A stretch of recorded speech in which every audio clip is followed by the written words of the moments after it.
دیکھا ہے کہ حضرت عمر فاروق رضی اللہ تعالیٰ عنہ کے دور میں بھی کس طرح کا واقعہ پیش آیا. ایک نوجوان تھا، حسین و جمیل تھا، اللہ نے حسن عطا کر رکھا تھا بڑا. اس نے جب بھی نماز پڑھنے کے لیے آنا نا تو راستے میں ایک عورت تھی، اس کی نظر پڑتی. اور یہ کہا گیا ہے کہ جو نظر ہے یہ شیطان کے تیروں میں سے ایک تیر ہے حضرت. اسی لیے تو حضرت جی نظریں جھکا کے چلنے کا حکم دیا گیا ہے، کیونکہ جو نظر ہے یہ شیطان کے تیروں میں سے ایک تیر ہے حضرت جی. پڑھ تو یہ ایک دفعہ جاتی ہے لیکن کتنی دنوں تک حضرت اس نظر کا جو اثر ہے وہ دل سے نہیں جاتا. اپنی نظریں بڑی سنبھالو حضرت، اپنی نظریں بڑی سنبھالو حضرت. اس کی تو نظریں پاک تھیں لیکن راستے میں ایک عورت تھی، اس کی پاک نہیں تھی. اس نے آتے جاتے جاتے آتے آتے جاتے اس کو دیکھنا، شیطان نے اپنا کام کرنا شروع کر دیا. اس نے ایک دن کیا کیا، اس نے اپنی خادمہ سے نا اپنی خواہش کا اظہار کیا، میرا دل کرتا ہے کہ اس نوجوان سے نا تنہائی ملے. لیکن ملے تو ملے کس طرح؟ وہ جو خادمہ تھی ذرا پکی عمر کی تھی، اس نے کہا یہ تو کوئی مشکل کام نہیں ہے، آج ہی رات کو بات بنا دیتی. وہ جب عشاء پڑھ کے وہ نوجوان مسجد سے نکلا نا، وہ خادمہ راستے میں کھڑی ہو گئی. اس کو روک لیا، اس کو 2-3 احادیث سنائی، 2-3 آیات مبارکہ سنائی کسی کے کام آنے کے حوالے سے. ہمارے گھر میں مرد کوئی نہیں ہے، کچھ وزنی سا سامان اٹھانا ہے، اگر آپ اٹھا دیں تو بڑی نوازش ہوگی، اللہ راضی ہوگا، اللہ کے رسول راضی ہوں گے، کوئی مسئلہ نہیں. اسی طرح ہوا حضرت. وہ گھر لے گئی، پچھلے کمرے میں لے گئی. وہ جیسے کمرے میں داخل ہوئے، وہ عورت پہلے موجود تھی. اس نے جناب اندر سے چٹکنی لگا لی اور اس کے سامنے اپنی خواہش کا اظہار کیا. جیسے میں نے کہا نا بڑا مشکل موقع ہوتا ہے، لیکن وہ نوجوان ہماری طرح کا نوجوان نہیں تھا، وہ قرآن والا نوجوان تھا. اس کا تعلق قرآن سے مضبوط تھا. اس کو یہی آیت یاد آئی، وَلِمَنْ خَافَ مَقَامَ رَبِّهِ جَنَّتَانِ. جو اپنے رب کے حضور کھڑا ہونے سے ڈر گیا، موقع بھی تھا، طاقت بھی تھی، عمر بھی تھی، خواہش بھی تھی، پھر بھی ڈر گیا. نہیں نہیں نہیں، میرا اللہ دیکھ رہا ہے، میں کل اپنے اللہ کے حضور کون سا منہ لے کے جاؤں گا، کس طرح اللہ اور اللہ کے رسول کی بارگاہ میں کل جاؤں گا. سارا کچھ کر سکتا تھا، کوئی تیسرا نہیں تھا، لیکن کیا نہیں، میرا اللہ دیکھ رہا ہے. وہ ایسا خوف طاری ہوا، ایسا خوف الہی طاری ہوا، غش کھا کے گر گئے نیچے. اور ڈر گئی. آگے بڑھ کے کسی نے نبض نہیں دیکھی کہ زندہ ہے کہ شہید ہو گئے. انہوں نے سمجھا کہ شاید مر گئے. اس نے دروازہ کھٹکھٹایا، باہر سے اس نے خادمہ نے دروازہ کھولا. اس نے کہا یہ تو مر گیا. اس نے کہا یہ بھی کوئی مشکل بات نہیں بھائی، نام تو اس پہ لگے گا نا جس کے گھر سے لاش برآمد ہوگی. تم ٹانگیں پکڑو، میں ہاتھ پکڑتی ہوں. انہوں نے تھوڑا سا محنت مشقت کر کے نا اٹھا کے جو باہر کوڑا پھینکنے کی جگہ تھی نا، اس نوجوان کو پھینک دیا. اب رات پڑ گئی، بیٹا گھر نہیں آ رہا، باپ پریشان تھا. جب کافی وقت گزرا نا تو والد صاحب بیٹے کی تلاش میں نکلے. تو راستے میں کیا دیکھتے ہیں کہ وہ جو کوڑا کرکٹ پھینکنے کی جگہ ہے وہاں بیٹا پڑا ہوا ہے. بیٹے کو اٹھایا، گھر لے آئے، منہ پہ پانی کے چھینٹے مارے. بیٹے کو ہوش آئی. باپ نے پوچھا پتر کیا ہوا؟ وہ بیٹے نے پھر سنانا شروع کیا. جب پھر وہاں پہنچا نا، اس عورت نے مجھے دعوت زنا دی. تو پہلے تو خوف الہی کی وجہ سے بے ہوش ہوا تھا، اس بار اتنا خوف الہی نے غلبہ کیا کہ واقعی روح پرواز کر گئی. والد نے راتوں رات جنازہ کروا دیا. صبح والد صاحب فجر کی نماز کی جماعت میں شریک نہیں ہو سکے. جب نماز سے فارغ ہوئے نا تو امیر المومنین حضرت سیدنا عمر بن خطاب رضی اللہ تعالیٰ نے پوچھا بھائی وہ آج ہمارا فلاں مقتدی کیوں نہیں آیا؟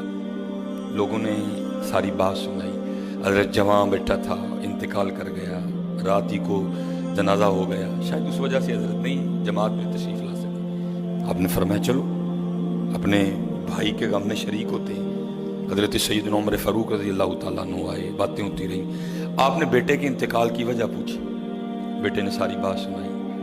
آپ نے فرمایا اچھا تیرے بیٹے کا انتقال خوف الہی کی وجہ سے ہوا ہے؟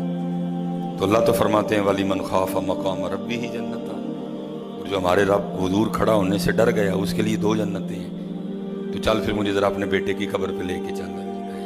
ہائے لکھا ہے حضرت عمر فاروق اب اس کے بیٹے کی قبر پہ تشریف لے، اس کی قبر پہ کھڑے ہو کے اس نوجوان کو باہر سے مخاطب کر کے فرماتے ہیں، اللہ فرماتے ہیں وَلِمَنْ خَافَ مَقَامَ رَبِّهِ جَنَّتَانِ. اور جو اپنے رب کے حضور کھڑا ہونے سے ڈر گیا اس کے لیے 2 جنتیں ہیں۔ اے نوجوان اب آگے تو بتا، اللہ نے تجھے 2 جنتیں دیں کہ نہیں دیں؟ تو لکھا ہے قبر سے جواب آتا ہے امیر المومنین، رب سچا، رب کا رسول سچا، رب کا قرآن سچا، میں جیسے ہی قبر میں آؤں اللہ نے مجھے 2 جنتیں عطا کر دی ہیں۔ بچو، اس سے بچو، اس دور کا سب سے بڑا فتنہ ہے، اس سے بچو، اور خود نہیں بچا جاتا، اپنے اللہ کے حضور بار بار گڑ گڑاؤ، یا اللہ سانو بچا لے۔ اور پھنسایا حضرت ہمیں انہوں نے اس طرح ہے، ہمارے معاشرے کو انہوں نے اس طرح کا بنا دیا ہے کہ یہاں زنا بالکل بری چیز نہیں سمجھی جا رہی، لوگ فخر سے بتاتے ہیں، اور یہ قرب قیامت کی نشانی ہے۔ لوگ گناہ کر کے فخریہ بتایا کریں۔ آج کا نوجوان فخریہ بتاتا ہے، میری اتنی گرل فرینڈز ہیں، آج کا نوجوان فخر سے بتاتا ہے، یہ قرب قیامت ہے، یہ نشانی ہے قیامت کی۔ لوگ گناہ کر کے ڈریں گے نہیں، بلکہ فخریہ بتایا کریں گے، ہاں جی میں یہ گناہ کر رہا ہوں، اور اتنی جگہ کر رہا ہوں میں یہ گناہ۔ لیکن کیا ہوگا؟ نیکی مشکل ہو جائے۔ آج حضرت جی آپ دوسرا نکاح کر لیں، اللہ سنت ہے، قرآن میں اللہ خود کہہ رہے ہیں فَإِن تَابَ لَكُم مِّنَ النِّسَاءِ مَثْنَىٰ وَثُلَاثَ وَرُبَاعَ۔ پہلے کی تو اللہ نے بات ہی نہیں کی، بات ہی دوسرے سے شروع ہو رہی ہے، مِّنَ النِّسَاءِ مَثْنَىٰ وَثُلَاثَ وَرُبَاعَ، پہلے کی بات ہی نہیں ہوئی، بات ہی دوسرے سے شروع ہو رہی ہے۔ جتنی مرضی گرل فرینڈ رکھ لیں، آپ کو کوئی برا نہیں سمجھے گا، بلکہ لوگ آپ کے جانے کے بعد بڑا خوش ہو گئے کہ یار بڑا رنگین مزاج آدمی ہے۔